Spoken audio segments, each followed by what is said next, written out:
Have you ever wondered why you wake up every day and do the exact same things?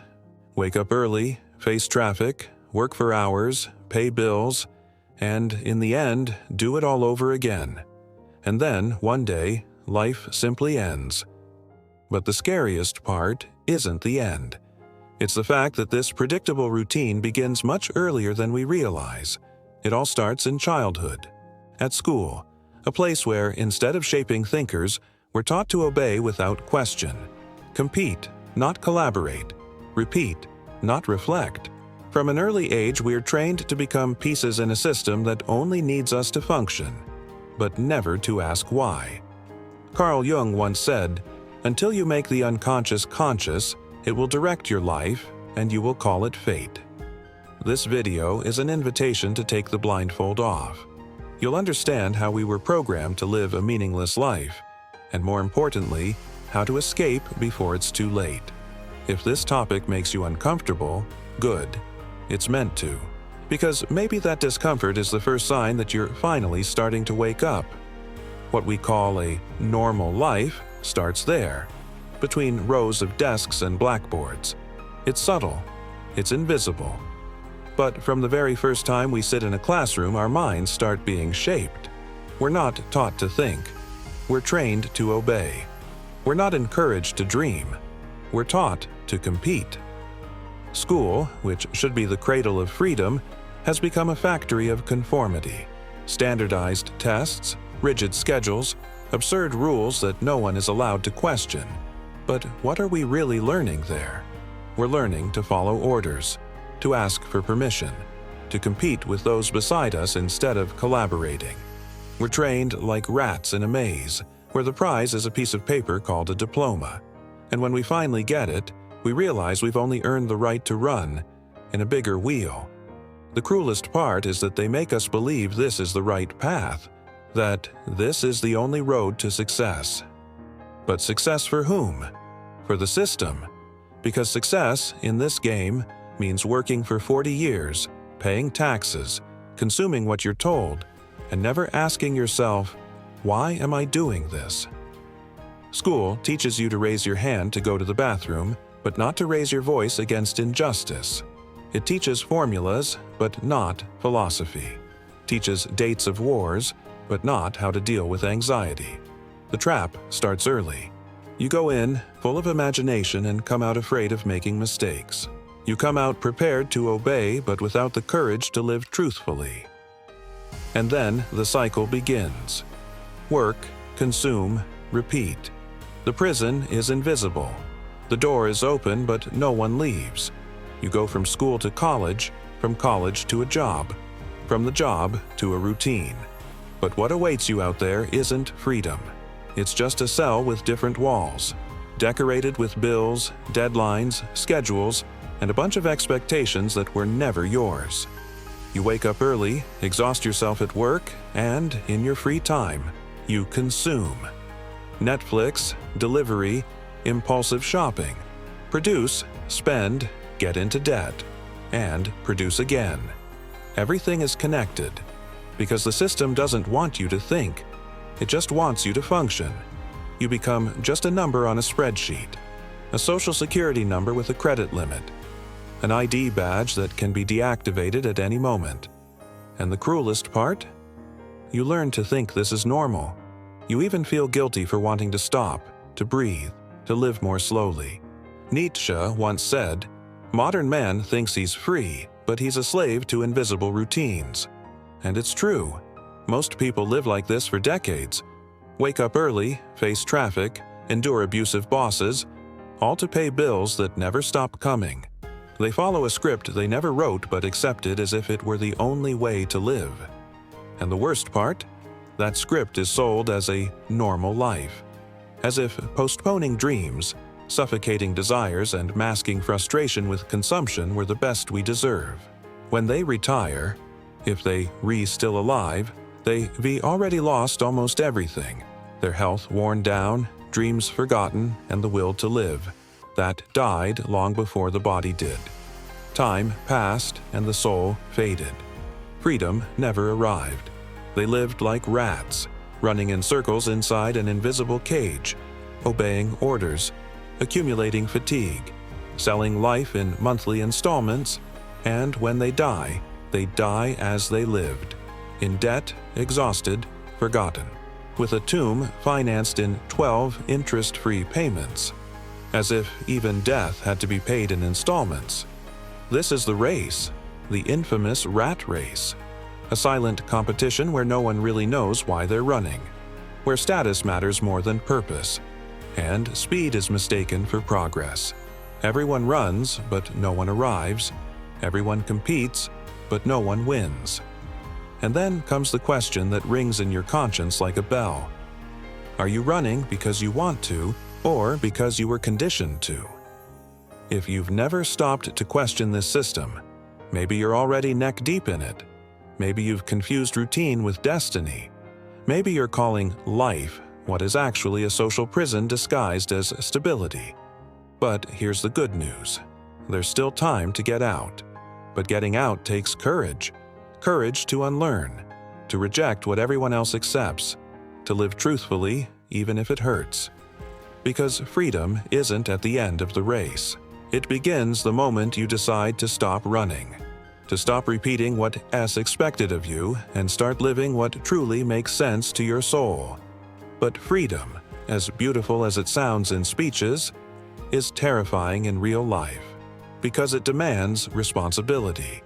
And above all, it demands willingness. When you start to awaken, you realize just how deeply you were conditioned. And then the hard questions begin to surface. Why do I live like this? Why do I accept a life that drains and sickens me? And that's when the shock hits.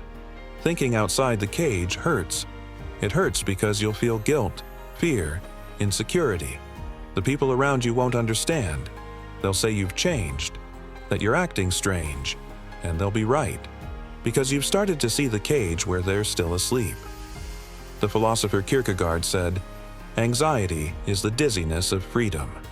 It's this discomfort that begins to push you out of the race. But breaking free from the system isn't easy, because it's not a physical escape, it's a mental rupture. The fear of the unknown was designed to feel greater than the pain of what's familiar. And that is why so many choose to stay locked up, as long as the cell has Wi-Fi, air conditioning, and a paycheck at the end of the month. Life seems to work. You wake up, do your tasks, meet your goals, get paid, and at the end of the month you repeat it all. They even say you're lucky, that you should be grateful to have a job, as if that were enough. But what no one sees, or pretends not to see, is that inside, you're slowly dying. A piece of your essence dissolves each day. You smile at your boss but silence your own desires. You follow orders but ignore your dreams. You hit other people's targets while your own life drifts in autopilot. You consume to numb the emptiness and call it a reward.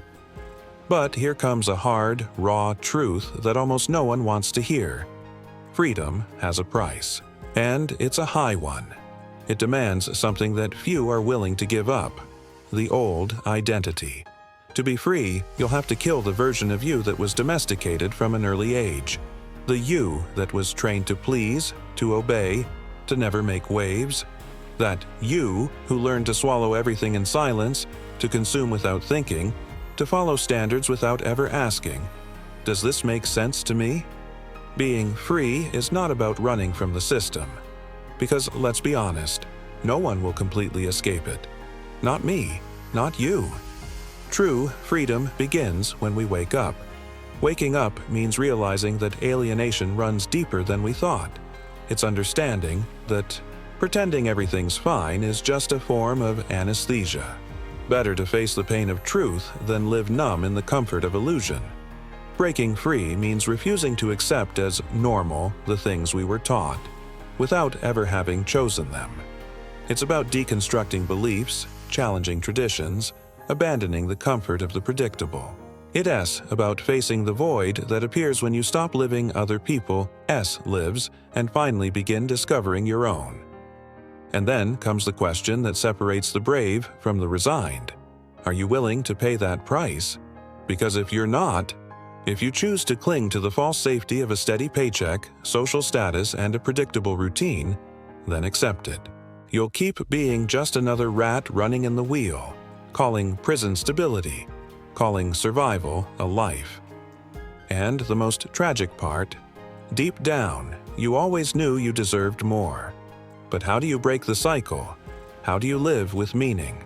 Escaping the rat race doesn't mean quitting everything and running off into the woods with a tent. It's not about becoming a hermit, rejecting technology, or distancing yourself from the world. It's something deeper, more challenging. It's taking full control of your own existence. It equals as about stopping being a cog in the machine and becoming the architect of your own life. Most people live on autopilot. They wake up, rush, work, come home exhausted, and repeat. They call that responsibility. But in truth, it's just obedience dressed up as maturity. It's fear of change disguised as adult life. Leaving the race means trading obligation for intention. Waking up and knowing why you're doing what you're doing. It means no longer just checking off tasks, but living with awareness. And the question everyone asks is, where do I start? Start by doubting what you were taught to see as normal, because almost everything that's considered normal is part of the prison. Working from 8 to 6 at something that drains your soul. Buying a new phone you don't need just to seem successful. Posting fake smiles while drowning in debt. Be skeptical. Freedom begins when you question what was never questioned. When you stop accepting rules you never chose. When you realize that doing what everyone else does isn't living, it's obeying. Learn to live with less. Less stuff, less noise. Fewer expectations that aren't yours. You don't need more clothes, more tech, more likes. What you need is more clarity. Because the more you need, the more trapped you are. The rat wheel spins on consumption, and every credit card installment is another link in the invisible chain that binds you. Start simplifying. Fewer debts, fewer toxic relationships, less noise and more truth, more silence, more conscious choices. Redefine what success means to you. Forget what they told you it means to win in life. For some, it's money. For others, it's time. For many, it's peace. And for a few, it's simply being able to walk around without a weight on your chest. What does success mean to you? Answer that with courage. Then stop chasing goals that were never yours. Carl Jung said, "What you do not face in yourself will eventually be encountered as fate. Everything you ignore will come back someday, as a crisis, as burnout, as emptiness. That's why you need to build your own sources of autonomy. Don't depend solely on a system that can discard you at any moment. Study, read, develop skills, learn to think critically. School didn't teach you that. It taught you to follow rules, but no one can stop you from learning on your own. Every piece of new knowledge is a key to unlock the cell where you were placed, a key to break the invisible bars that keep you from living with truth. And maybe the most important thing, surround yourself with people who also want to escape. Walking with the numb puts you back to sleep. And those who sleep, obey. Find those who are awake, who question, who have fire in their eyes, courage in their souls, and truth in their hearts. At first, escaping the rat race feels lonely. You'll seem strange. You'll hear that you're exaggerating. You'll lose friends who were just comfortable in their own unconsciousness. But it doesn't have to be lonely forever. When you set yourself free, you inspire. And when you inspire, you find others who also want out, or who already made it. And now comes the most important question of all. Are you willing to be free? Or will you keep running until there's nothing left but a tired body and an empty soul? Society taught you how to consume, but not how to reflect. Work taught you how to produce, but not how to live. No one taught you how to be free. But maybe now you're standing before something rare. A mirror, a discomfort, an invitation. And like any invitation, you can accept it, or you can ignore it. But remember, The rat race only ends when you decide to stop running. If this video made sense to you, like it now, subscribe to the channel, turn on the notification bell, and share it with someone who hasn't woken up yet. And if this content truly awakens something in you, comment below, "I don't run anymore." Let's see how many are still alive on the inside.